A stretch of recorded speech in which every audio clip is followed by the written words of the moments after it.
राधे राधे। प्रणाम भक्तों। एक समय बृहस्पति जी ब्रह्मा जी से बोले, हे ब्राह्मण श्रेष्ठ, चैत व अश्विन मास के शुक्ल पक्ष में नवरात्र का व्रत और उत्सव क्यों किया जाता है? इस व्रत का क्या फल है? इसे किस प्रकार करना उचित है?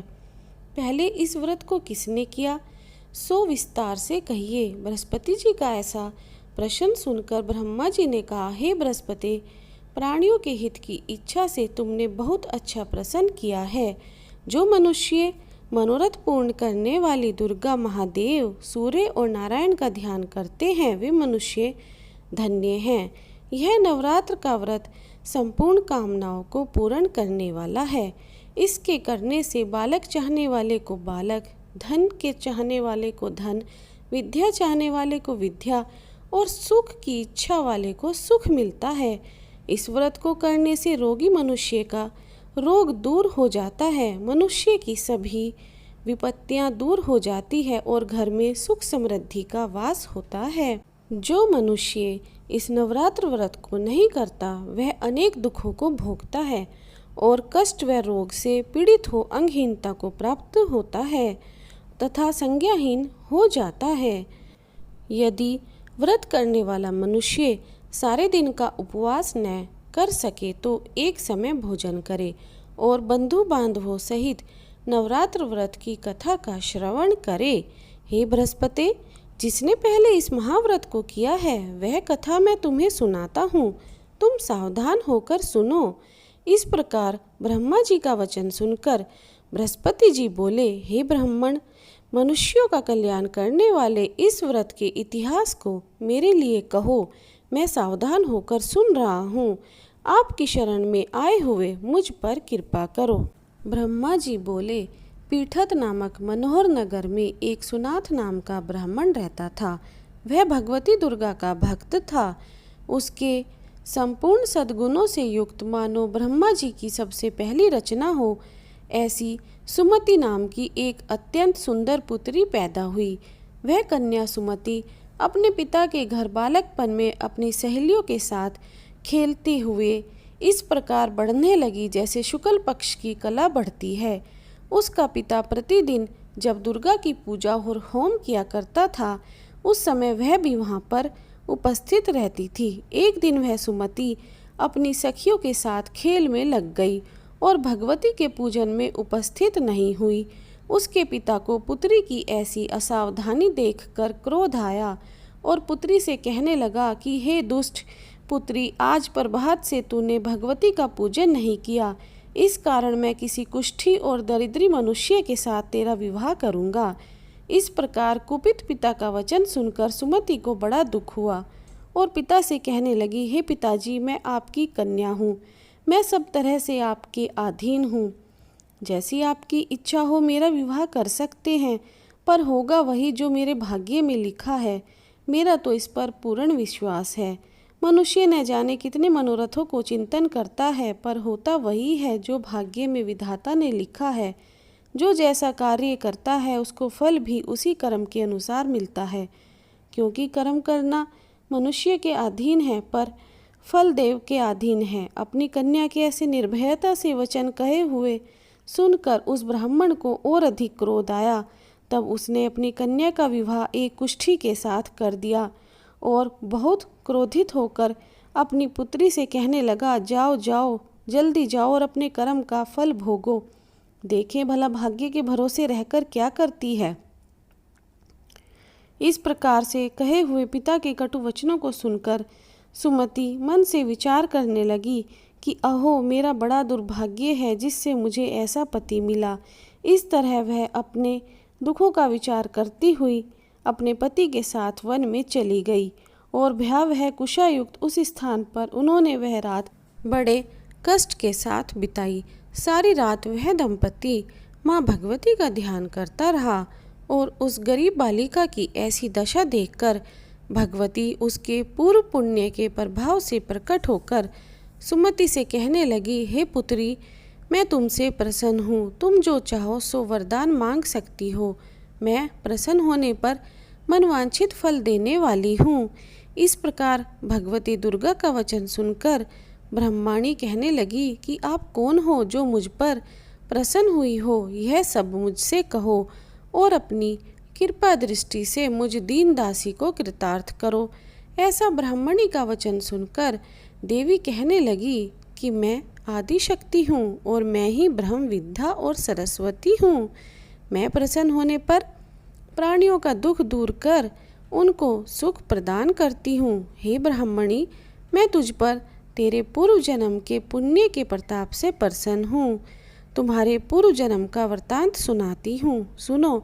तू पूर्व जन्म में निषाद की स्त्री थी और अति पतिव्रता थी। एक दिन तेरे पति निषाद ने चोरी की।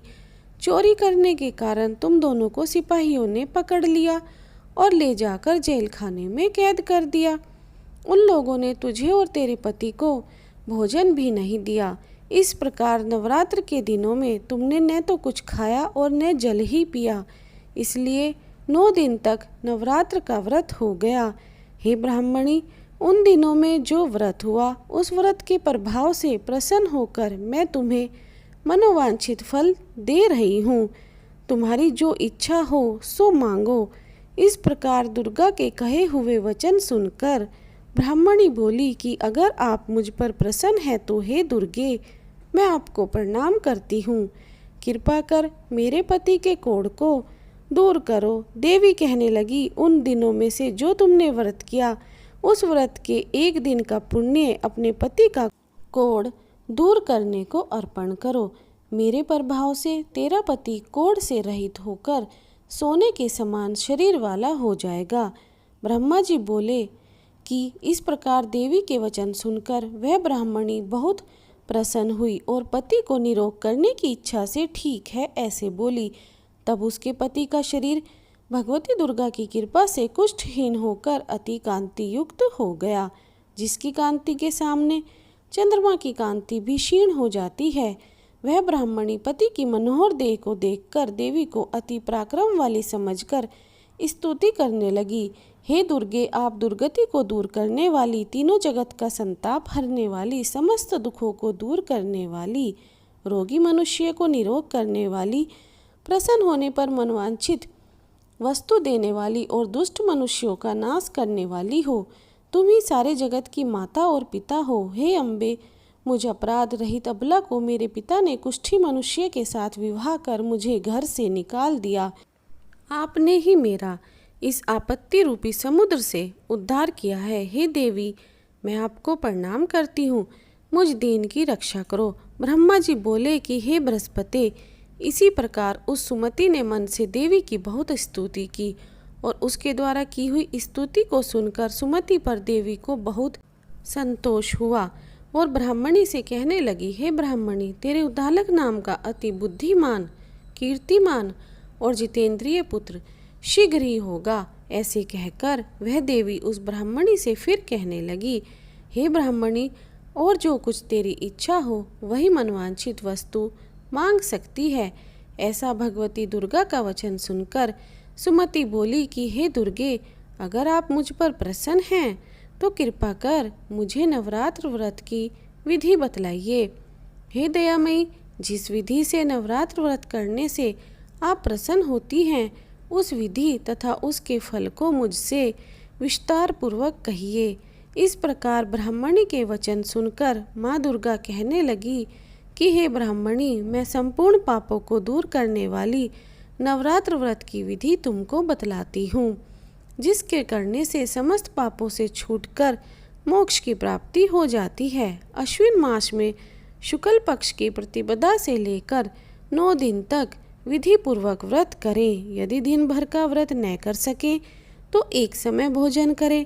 पढ़े लिखे ब्राह्मणों से पूछकर घट स्थापना करें और वाटिका बनाकर उसको जल से सींचे। महाकाली, महालक्ष्मी और महासरस्वती की मूर्तियां बनाकर उनको नित्य विधि सहित पूजा करें और पुष्पों से विधि पूर्वक अर्घ्य दें। बिजोरा के फूल द्वारा अर्घ्य देने से रूप की प्राप्ति होती है और जायफल से कीर्ति तथा दाग से कार्य की सिद्धि होती है। आंवले से सुख और केले से भूषण की प्राप्ति होती है। इस प्रकार फलों से अर्घ्य देकर यथाविधि हवन करे। खांड, घी, गेहूँ, शहद, जौ, तिल, बिल्व, नारियल, दाख और कदम्ब इनसे हवन करे। गेहूँ से हवन करने से लक्ष्मी की प्राप्ति होती है। खीर तथा चंपा के पुष्पों से धन और पत्तों से तेज एवं सुख की प्राप्ति होती है। आंवले से कीर्ति, केले से पुत्र होवे, कमल से राज सम्मान और दाखों से सुख और संपत्ति की प्राप्ति होती है।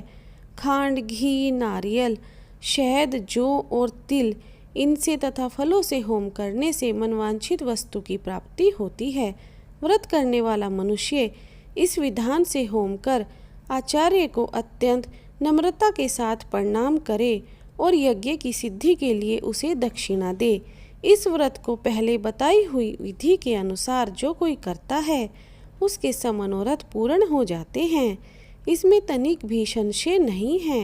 इन 9 दिनों में जो कुछ दान आदि दिया जाता है उसका करोड़ों गुना फल मिलता है। इस नवरात्र व्रत करने से ही अश्वमेध यज्ञ का फल मिलता है। हे ब्राह्मणी, इस संपूर्ण कामनाओं को पूर्ण करने वाले उत्तम व्रत को तीर्थ, मंदिर अथवा घर में ही विधि के अनुसार करें। ब्रह्मा जी बोले, हे बृहस्पति, इस प्रकार ब्राह्मणी को व्रत की विधि और फल बताकर देवी अंतर्ध्यान हो गई। जो पुरुष या स्त्री इस व्रत को भक्ति पूर्वक करता है वह इस लोक में सुख पाकर अंत में दुर्लभ मोक्ष को प्राप्त होता है। हे बृहस्पति, यह दुर्लभ व्रत का महात्म्य मैंने तुम्हारे लिए बताया है। ऐसे ब्रह्मा जी के वचन सुनकर बृहस्पति जी आनंद के कारण रोमांचित हो गए और ब्रह्मा जी से कहने लगे कि हे ब्राह्मण, आपने मुझ पर अति कृपा की जो अमृत के समान इस नवरात्र व्रत का महात्म्य सुनाया। हे प्रभु, आपके बिना और कौन इस महात्म्य को सुना सकता है। ऐसे बृहस्पति जी के वचन सुनकर ब्रह्मा जी बोले, हे बृहस्पति, तुमने सब प्राणियों को हित करने वाले इस अलौकिक व्रत को पूछा, इसलिए तुम धन्य हो। यह भगवती शक्ति संपूर्ण लोकों को पालन करने वाली है। इस महादेवी के प्रभाव को कौन जान सकता है। जय माँ दुर्गे, जय अम्बे।